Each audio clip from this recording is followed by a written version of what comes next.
Hello students.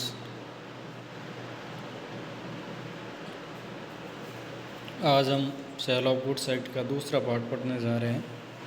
इससे पहले हमने क्या पढ़ा है उसको एक बार देख लेते हैं, रिवाइज कर लेते हैं और उसके बाद में सेकंड पार्ट को देखते हैं। तो इससे पहले हमने फर्स्ट क्लास में पढ़ा था कि सेल ऑफ गुड्स एक्ट कब लागू हुआ था। 1 जुलाई 1930 को। ये पूरे ऑल इंडिया में है एक्सेप्ट जम्मू एंड कश्मीर में है। फिर हमने कॉन्ट्रैक्ट ऑफ सेल के एसेंशियल एलिमेंट पढ़े थे, क्या क्या होता है। एग्रीमेंट हो गया, transfer of property, goods, price, essential of a valid contract, ये पढ़ा था। उसके बाद में हमने गुड्स की डेफिनेशन पढ़ी थी सेक्शन 2 सब सेक्शन 7 में, कि गुड्स क्या होता है। Every kind of movable property other than actionable claim and money but includes stock, share, growing crops. उसके बाद में हम क्लासिफिकेशन पढ़ा था गुड्स का कि कितने टाइप्स के गुड्स होते हैं। एग्जिस्टिंग गुड्स हो गया, फ्यूचर गुड्स हो गया और कंटिजेंट गुड्स होता है। उसके एक्सप्लेन भी क्या था कि क्या क्या होता है।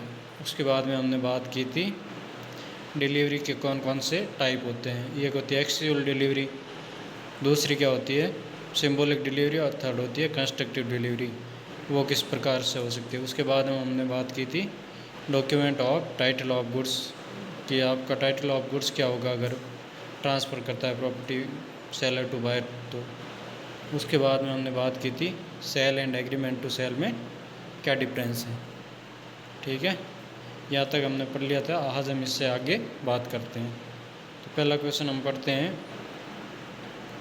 कि कॉन्ट्रैक्ट ऑफ सेल में क्या क्या एसेंशियल एलिमेंट होने ज़रूरी है। तो पहला एलिमेंट यह होगा कि उसमें दो पार्टीज़ होनी ज़रूरी है। एक तो उसमें बायर होगा और दूसरा कौन होगा, सेलर होगा। उसके बाद हम सेकंड पॉइंट है कंसिडरेशन। कोई भी आप कॉन्ट्रैक्ट ऑफ सेल करते हो, मतलब सेल करने का बेचने का कॉन्ट्रैक्ट करते हो, तो उसमें कंसिडरेशन होना ज़रूरी है। और कंसिडरेशन क्या होगा, प्राइस इन मनी, पैसों में होगा। उसके बाद में क्या है, थर्ड क्या है, nature of contract of sale must be absolute और कंडीशनल।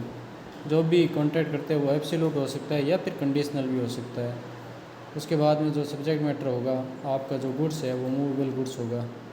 उसके बाद में फिफ्थ पॉइंट इसका है डिलीवरी ऑफ गुड्स, क्या होगा, ट्रांसफ़र ऑफ ऑनरशिप होगी इसमें एक व्यक्ति से दूसरे व्यक्ति को। और एसेंशियल एलिमेंट जो भी होते हैं एक वैलिड कॉन्ट्रैक्ट एक्ट के, वो कॉन्ट्रैक्ट ऑफ सेल में भी ज़रूर होंगे। उसके बाद हम बात करते हैं सेल एंड हायर परचेज में क्या डिफरेंस है। तो सेल क्या होती है कि time of passing property, basic difference के आधार पर पढ़ते हैं कि इसमें सेल में क्या होता है कि जो प्रॉपर्टी है वो ट्रांसफ़र क्या होती है इमीडिएटली हो जाती है, जबकि हायर परचेज में क्या होती है जब लास्ट इंस्टॉलमेंट पे करता है उस टाइम प्रॉपर्टी ट्रांसफ़र होती है। नेक्स्ट इसका पॉइंट है पोजीशन ऑफ द पार्टीज।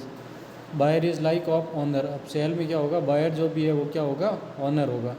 जबकि हायर परचेज में क्या होगा, position of the hirer is like that of bailee till final payment. जब तक उसका बेली का फाइनल पेमेंट नहीं हो जाता है तब तक उसको ऑनरशिप ट्रांसफ़र नहीं की जाएगी। ठीक है। थर्ड इसका पॉइंट है डिफरेंस का कि सेल और हायर परचेज में क्या डिफरेंस है टर्मिनेशन के आधार पे। तो buyer can not terminate the contract and bound to pay price. अब सेल का कोई भी कॉन्ट्रैक्ट कर लेते हैं तो उसके बाद हम बायर को प्राइस पे करनी पड़ेगी, वो उस कॉन्ट्रैक्ट को टर्मिनेट नहीं कर सकता।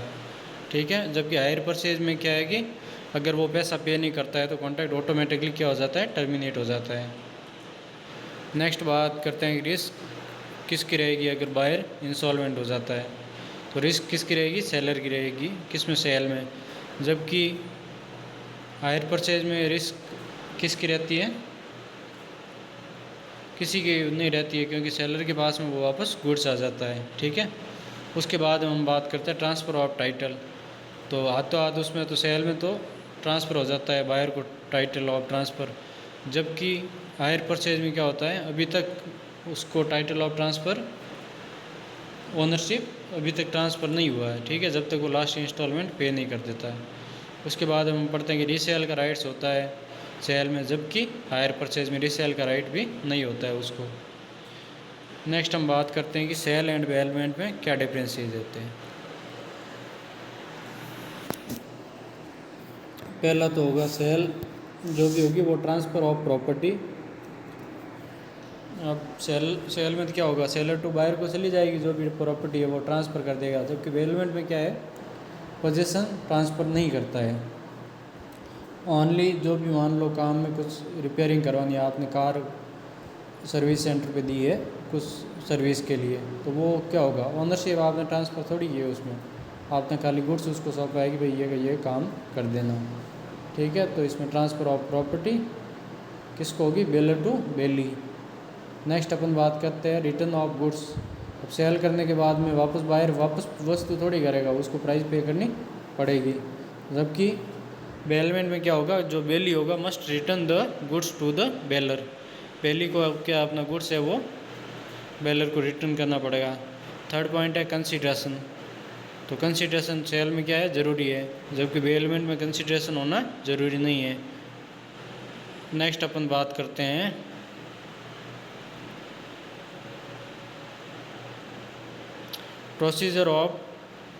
Procedure for conduct of contract of sale. Section 5 क्या प्रोसीजर रहेगा, आप कोई भी सेल का कॉन्ट्रैक्ट करते हो तो उसका क्या प्रोसीजर रहता है, उसके बारे में बात करते हैं। पहला प्रोसेस क्या रहेगा, एन ऑफर टू बाय और सेल। अब या तो बायर ऑफर देगा या फिर सेलर ऑफर देगा। बायर या तो मान लो दुकान पे जाके बोल सकते हैं कि सर मुझे ये चीज़ खरीदनी है, ये कार मुझे खरीदनी है, आप जो भी प्राइस है मुझे बता दीजिए, वो मैं पे कर दूंगा। तो ये क्या हो गया, बायर ऑफर दे रहा है। जबकि सेलर में है कि सेलर भी ऑफर दे सकता है कि मान लो आप दुकान वगैरह पे देखते हो, उस पर ऑफर लगा हुआ होता है कि 50% ऑफ, 60% ऑफ, तो ये क्या होगा, इन्विटेशन टू ऑफर हो गया। जबकि सेकंड क्या होता है, फॉर ए प्राइस। उसमें क्या होता है, एक प्राइस निर्धारित होती है। मान लो कार आप खरीदने जा रहे हो, तो उसकी कुछ न कुछ प्राइस होगी, जैसे 10 लाख होगी, 25 लाख होगी या फिर 50 लाख होगी। उसके बाद में क्या है, थर्ड पॉइंट है बाय एक्सेप्टेंस और सच ऑफर।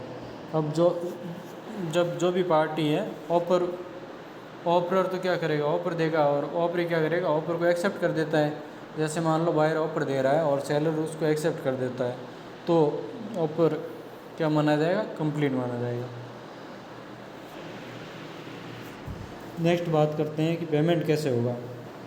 अब पेमेंट भी 3 टाइप से हो सकता है। पहला तो है कि इमीडिएटली गुड्स लो और पेमेंट करो। दूसरा होता है कि गुड्स लो और इंस्टॉलमेंट में पेमेंट करो। और थर्ड होता है कि पेमेंट और बोथ सेल भी पोस्टपोन, मतलब एग्रीमेंट टू सेल में क्या होता है कि फ्यूचर डेट का भी कॉन्ट्रैक्ट हो सकता है। उसके बाद हम बात करते हैं कि mode of entering into contract of cell.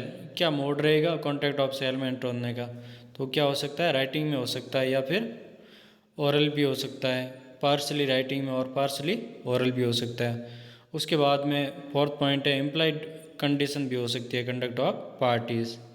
ठीक है, तो ये 4 तरह के मोड होते हैं जो आप कॉन्ट्रैक्ट ऑफ सेल बना सकते हो। उसके बाद हम बात करते हैं सब्जेक्ट मैटर क्या होगा। तो सब्जेक्ट मैटर में आपको वही बताना है, क्लासिफिकेशन ऑफ गुड्स। हमने पढ़े हैं कि वो गुड्स क्या हो सकता है, एग्जिस्टिंग कंडीशन में भी हो सकता है, सेलर के पास में उसके ओनरशिप या पोजीशन हो सकती है। उसके बाद में फ्यूचर गुड्स होता है, जो अभी तक किसी फ्यूचर इवेंट पे डिपेंड है और अभी सेलर के पास में वो गुड्स नहीं है। उसके बाद में हम बात करते हैं पेरिसिंग गुड्स क्या होता है और फ्यूचर गुड्स में क्या मीनिंग होता है, तो उसके बारे में बात करते हैं। तो पेरिसिंग गुड्स क्या होता है, कोई भी मान लो ख़राब होने लायक गुड्स है, ठीक है, तो उसको अपन क्या बोलते हैं, पेरिसिंग गुड्स बोलते हैं। जैसे कॉन्ट्रैक्ट ऑफ सेल में तो क्या होगा कि no knowledge to the seller. अभी मान लो कोई भी स्पेसिफिक गुड्स है और उसको सेलर को भी नॉलेज नहीं है, या फिर at the time when the contract was made goods perished और become so damaged, contract is क्या हो जाएगा, वॉइड। अब मान लो सेलर को पता ही नहीं है कि उसका जो गुड्स एग्रीमेंट कर रहा है, कॉन्ट्रैक्ट कर रहा है, वो अभी गुड्स एग्जिस्टेंस में है या नहीं, तो वो कॉन्ट्रैक्ट एक तरीके से क्या हो जाएगा, पेरिसिंग गुड्स के केस में वॉइड हो जाएगा। जबकि सेकंड क्या है, एग्रीमेंट टू सेल में क्या होगा कि without any fault on the part of the seller और buyer before the risk passes to the buyer and subsequently the goods perishes or becomes so damaged, agreements can be avoided or becomes void। अब मान लो इसमें क्या होता है कि agreement to cell आपने किया है और अभी तक बायर को गुड्स ट्रांसफ़र नहीं हुआ है, तो किसकी रेस्पॉन्सिबिलिटी रहेगी, सेलर की रहेगी। जबकि अगर बायर को ट्रांसफ़र कर दिया गुड्स और उसके बाद में वो नष्ट हो जाता है, तो किसकी रेस्पॉन्सिबिलिटी रहेगी, बायर की रेस्पॉन्सिबिलिटी रहेगी। उसके बाद में हम बात करते हैं फ्यूचर गुड्स क्या होता है। If the future goods are specified and the restrictions of such goods amount to supervening impossibility, contracts become impossibility, मान लो ऐसा कोई आपने गुड्स तैयार किया है, ठीक है, बट कोई नेचुरल इवेंट हो गई, भारी बाढ़ आ गई और उसमें वो सारा का सारा माल बह गया, तो वो क्या हो जाएगा, सुपरवीनिंग इम्पॉसिबिलिटी हो जाएगी और इसमें क्या हो जाएगा, कॉन्ट्रैक्ट बिकम्स क्या हो जाएगा, वॉइड हो जाएगा। उसके बाद हम बात करते हैं एसरटेनमेंट ऑफ प्राइस, सेक्शन 9 कि प्राइस का निर्धारण कैसे किया जाएगा। तो प्राइस का निर्धारण 4 तरीके से कर सकते हैं। पहला होता है फिक्स्ड बाय द कॉन्ट्रैक्ट, आप कॉन्ट्रैक्ट में जो भी प्राइस होती है उसको लिख देते हो कि ये प्राइस रहेगी कार की और ये इस प्राइस में मुझे बेचना है। सेकेंड पॉइंट होता है कि agreed to be fixed in manner provided by contract, जो भी मैनर है उसके द्वारा आप कॉन्ट्रैक्ट करते हो कि भाई इस मैनर से आपकी प्राइस तय की जाएगी, जैसे नीलामी वगैरह हो गया उसमें। थर्ड आपका पॉइंट होता है determined by the course of dealing between the parties, अब दोनों पार्टीज ने आपस में डिसाइडेट कर दिया कि क्या प्राइस रहेगी। फोर्थ इसमें होता है कि where price is not determined the buyer shall pay the seller a reasonable price, buyer जो भी होता है वो एक सेलर को एक रीजनेबल प्राइस पे कर देता है, तो उससे भी प्राइस डिटरमाइन हो जाती है। इसके बाद हम बात करते हैं agreement to sell at valuation, section 10। अब एग्रीमेंट टू सेल करते हैं तो उसमें क्या होगा, वैल्यूशन कैसे होगी उसके बारे में बात करते हैं। तो where there an agreement to sell goods on terms that the price is to be fixed by the valuations of third party, अब मान लो आप कोई भी कॉन्ट्रैक्ट कर रहे हो एग्रीमेंट टू सेल पर, तो उसमें उस कॉन्ट्रैक्ट में जो भी फिक्स प्राइस कर दी है पार्टीज़ के द्वारा, तो वो प्राइस तय की जाएगी। उसके बाद में सच थर्ड पार्टीज कैन नॉट और does not make such valuations is agreement thereby avoided if the goods or part thereof have been delivered to appropriate by the buyer, he shall have a reasonable price therefore, where such third party is prevented from making the valuations by fault of the seller or buyer, the parties not in fault may maintain a suit damages against party in default। अब इसमें है कि आपने मान लो कोई भी agreement किया है एग्रीमेंट टू सेल का, ठीक है, उसमें प्राइजेज जो भी डिटरमाइन थी उसके अकॉर्डिंग अगर वो पे नहीं करता है तो कॉन्ट्रैक्ट क्या हो जाएगा, वॉइड हो जाएगा, कंप्लीट नहीं होगा।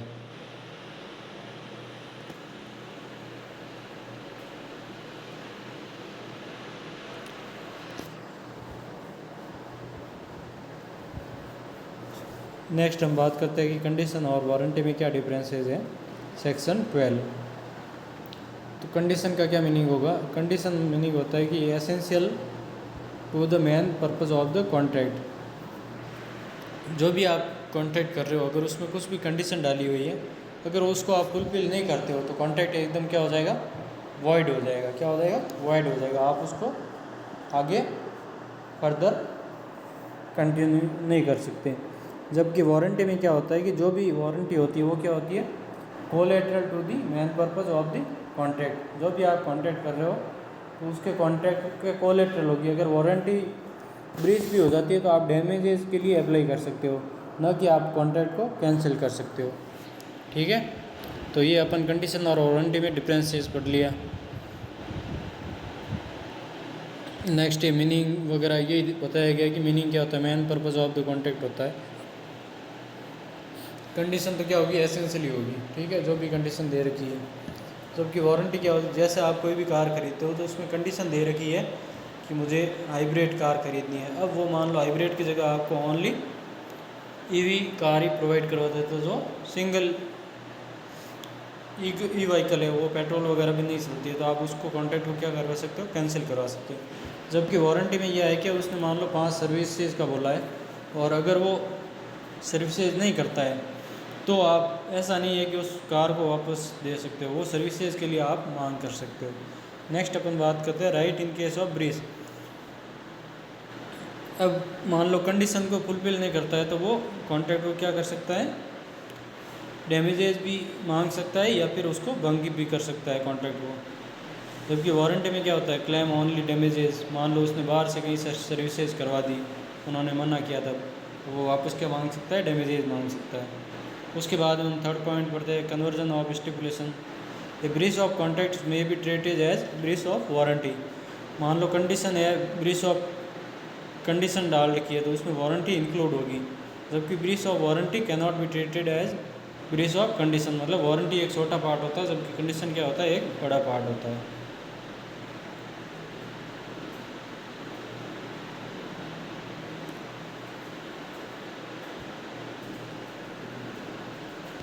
उसके बाद में बात करते हैं कि mode of condition and warranty, क्या क्या मोड होंगे। तो वो क्या हो सकता है, इधर एक्सप्रेस और इम्प्लाइड भी हो सकता है। एक्सप्रेस का मतलब ये होता है कि वो कॉन्ट्रैक्ट में सारी जो भी टर्म्स एंड कंडीशन थी वो उसमें लिख दी है और पार्टी ने एक्सप्रेस किया है। जबकि इम्प्लाइड में क्या होगा,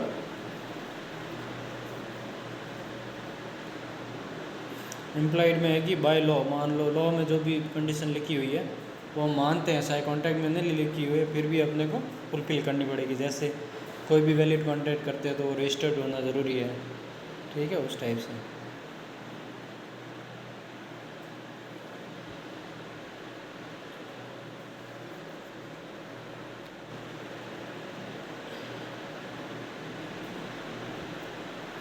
नेक्स्ट अपन बात करते हैं इम्प्लाइड कंडीशन क्या क्या होगी। कंडीशन एज टू टाइटल, अब जो भी टाइटल है गुड्स का तो उसके अकॉर्डिंग ही गुड्स होना ज़रूरी है। पहली कंडीशन तो ये होगी, मान लो आपने i20 कार ख़रीदने का शोरूम में बोला है, उसने आपको बलेनो कार पकड़ा दी, तो वो क्या है, टाइटल के अकॉर्डिंग नहीं है, तो क्या हो जाएगा, कॉन्ट्रैक्ट इसमें ब्रेस हो जाएगा, क्योंकि इसमें इम्प्लाइड कंडीशन आपने टाइटल में क्या लिख रखा था, i20 लिख रखा था। ठीक है, नेक्स्ट अपन बात करते हैं कौन सी इम्प्लाइड कंडीशन होगी। सेकंड होगी कंडीशन एज टू डिस्क्रिप्शन, जो भी आपने एग्रीमेंट या कॉन्ट्रैक्ट में लिख रखा है, डिस्क्राइब कर रखा है कि भाई मेरे को i20 में ये मॉडल चाहिए कार में, तो वो क्या हो जाएगा, टाइटल एज पर डिस्क्रिप्शन हो जाएगा। उसके अकॉर्डिंग अगर वो गुड्स नहीं देता है तो भी आप उसको क्या करवा सकते हो, फर्दर कैंसिल करवा सकते हो। थर्ड होता है सेल बाय सैंपल। अब मान लो किसी भी आप सेलर के पास में गए और उसने आपको सैंपल बताया कि सर हमारे पास में ये इस टाइप का आइटम है, मान लो सैंपल है, ठीक है, अभी गुड्स है नहीं, आपने सैंपल ले लिया, रख लिया और गुड्स का ऑर्डर दे दिया मान लो 10 लाख का। अब उसने सैंपल के अकॉर्डिंग आपको गुड्स प्रोवाइड नहीं करवाया, तो आप क्या कर सकते हो, उस कॉन्ट्रैक्ट को कैंसिल कर सकते हो। नेक्स्ट इम्प्लाइड कंडीशन होगी sale by sample as well as description, उसने सैंपल भी दिया और डिस्क्राइब भी किया है, फिर भी उसके अकॉर्डिंग अगर आपको माल नहीं दिया है तो आप उसको क्या करवा सकते हो, कॉन्ट्रैक्ट को भंग करवा सकते हो। नेक्स्ट अपन बात करते हैं कंडीशन एज टू क्वालिटी और फिटनेस, जो भी आपका गुड्स है वो क्वालिटी और फिटनेस के अकॉर्डिंग है या नहीं है, क्योंकि अपन कोई भी माल खरीदते हैं तो अपन ये सोच के ही खरीदते हैं कि ये एकदम सही कंडीशन में होगा। जैसे आप मान लो किसी शॉप पे जाके बोलते हो कि सर दूध देना, तो वो अब ये सोच के थोड़ी देते हो कि वो ख़राब दूध देगा, फटा हुआ दूध देगा या आपकी सेहत के लिए हानिकारक है। अगर उसने इस टाइप का गुड्स दे दिया तो आप कंज्यूमर कोर्ट में क्या कर सकते हो, वाद दायर कर सकते हो, अगर आपकी क्वालिटी और फिटनेस के अकॉर्डिंग नहीं है तो। नेक्स्ट है कंडीशन एज टू होलसमनेस,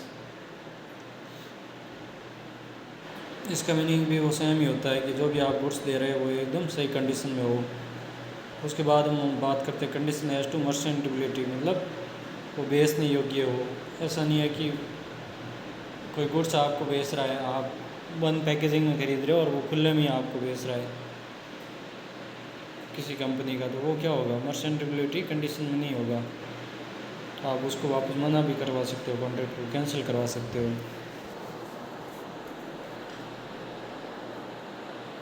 उसके बाद में बात करते हैं कि condition as to title, title of ownership कब ट्रांसफ़र होगी, सेक्शन 13 में। कंडीशन एज टू टाइटल का मतलब है in every contract of sale the first implied condition on the part of the seller is in case of sale, sale में क्या होगा, right to sell the goods. अब मान लो उसके पास में टाइटल होगा सेलर के पास में तो वो सेल कर सकता है, तो जबकि एग्रीमेंट टू सेल में क्या होगा, right to sell goods at the time when the property is to pass, मतलब जब प्रॉपर्टी वो पास कर रहा है उस टाइम सेलर के पास में क्या होना चाहिए, गुड्स का टाइटल होना ज़रूरी है।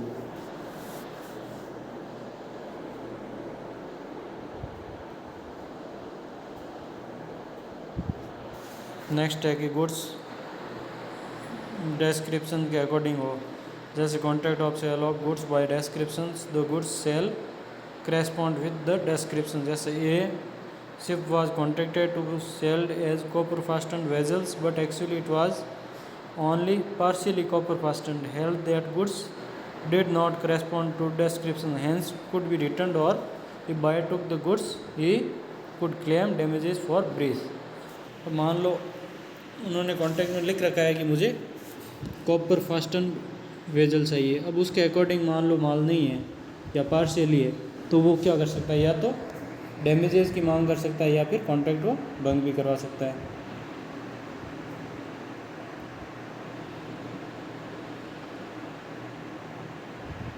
नेक्स्ट अपन बात करते हैं sale by sample, section 17। Sale by sample का मतलब होता है bulk shall correspond with the sample of quality.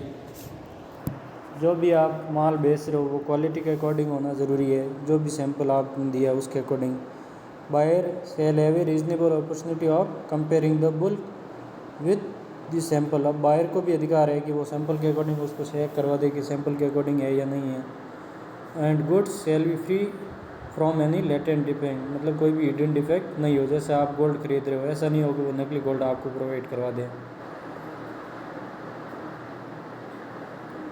जैसे एग्जांपल दे रखा है, एक company sold certain shoes made of special sole by sample for French army. The shoe were found to contain paper not discoverable by ordinary inspections, held the buyer was entitled to refund of the price plus damages भी मांग कर सकती है।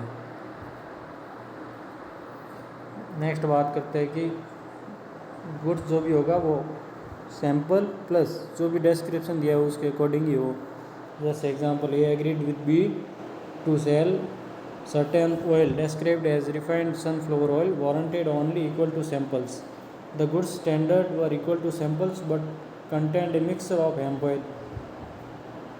अब मान लो कोई भी goods उसने दिया है, ठीक है, उसने सैंपल के अकॉर्डिंग तो दे दिया बट उसमें मिक्स क्या कर दिया, हेम्प ऑयल कर दिया, तो भी वो गुड्स को क्या कर सकता है, अभी रिजेक्ट कर सकता है। नेक्स्ट अपन पढ़ते हैं कंडीशन एज टू क्वालिटी और fitness. The goods supplied shall be reasonably fit for the purpose for which the buyer wants them, provided the started condition as to quality और fitness are fulfilled.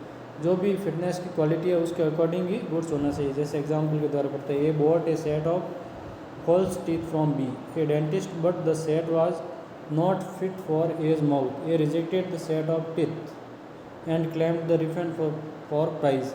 It was held that A was entitled to do so as the only purpose for which he wanted to set of teeth was not fitful. अब मान लो कोई भी आपने set of teeth लिया है dentist से, अब वो आपके मुंह में फिट नहीं हो रहा है, तो आप डिस्क्रिप्शन के अकॉर्डिंग नहीं है या क्वालिटी और फिटनेस के अकॉर्डिंग नहीं है, तो आप उसको क्या कर सकते हो, वापस दे सकते हो। नेक्स्ट अपन बात करते हैं कंडीशन एज टू मर्चेंटेबिलिटी।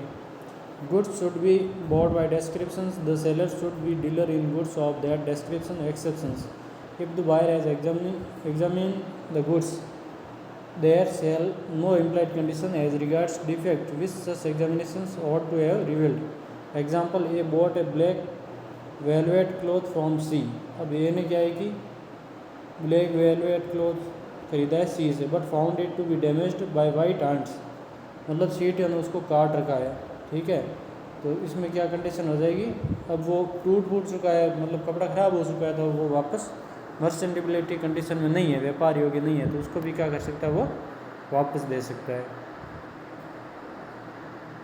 उसके बाद हम बात करते हैं कि implied condition as to wholesomeness. Wholesomeness का मतलब ये होगा, एग्जाम्पल के द्वारा समझते हैं। ये supplied F with milk, the milk contents typhoid germs, F's wife's consumed the milk and was infected and died, hence there was a breach of condition as to fitness and A was liable to pay damages. अब मान लो कोई भी आप goods खरीद रहे हो, तो वो फिटनेस के अगर अकॉर्डिंग नहीं है, उसने गुड्स खरीद दिया और वो क्या था, गुड्स उसमें टाइफाइड जर्म्स थे, क्योंकि पड़ा हुआ गुड्स था, वो ख़राब था, तो वो बेच दिया, तो उसमें क्या होगा, लाइबिलिटी किसकी रहेगी, बायर की रहेगी, ठीक है। नेक्स्ट अपन बात करते हैं एम्प्लॉयड वारंटी।